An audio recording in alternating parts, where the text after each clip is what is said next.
নমস্কার বন্ধুরা, welcome to Rita Barua Roy channel. বন্ধুরা, এখন পর্যন্ত যারা চ্যানেলটি সাবস্ক্রাইব করেননি, আপনারা অবশ্যই চ্যানেলটিকে সাবস্ক্রাইব করবেন, সঙ্গে বেল আইকন বাজাবেন লেটেস্ট আপডেট পাওয়ার জন্য। বন্ধুরা, বেকারদের জন্য 1 লক্ষ টাকা ঘোষণা করলেন মুখ্যমন্ত্রী। চলুন বিস্তারিত জানা যাক।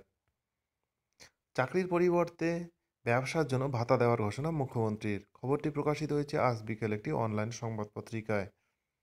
আরুপাড়ায় আরুপাড়ায় রাজ্যের প্রথম হিন্দি বিশ্ববিদ্যালয়ের শিলান্যাস করলেন মুখ্যমন্ত্রী মমতা বন্দ্যোপাধ্যায়। রাজ্যের মধ্যে এটি প্রথম হিন্দি বিশ্ববিদ্যালয় তৈরি হতে চলেছে। ইতিমধ্যেই এখানে জমি চিহ্নিত করা হয়েছে। মুখ্যমন্ত্রীর শিলান্যাসের পরেই এই প্রকল্পের কাজ পুরোদমে শুরু হয়ে যাবে। এদিন হাওড়া থেকে বাংলার কর্মসংস্থান বাড়াতে বেশ কিছু পদক্ষেপ নেওয়ার কথা জানান মুখ্যমন্ত্রী। এদিন মঞ্চে দাঁড়িয়ে মুখ্যমন্ত্রী জানান, দেশে যখন 2 কোটি মানুষ কাজ হারিয়েছে, ঠিক তখন বাংলার 40% বেকারত্ব কমিয়ে দিয়েছি। বাংলার এই কর্মসংস্থানের হিসাব পার্লামেন্টে রেকর্ড করা আছে।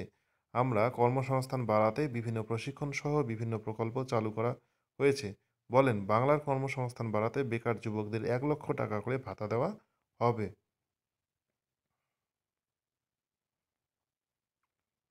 যাতে তারা ব্যবসা করতে পারেন। জানান, এমএসএমই এর মাধ্যমে বছরে এককালীন 1 লক্ষ টাকা অনুদান দেওয়ার কথাও জানান।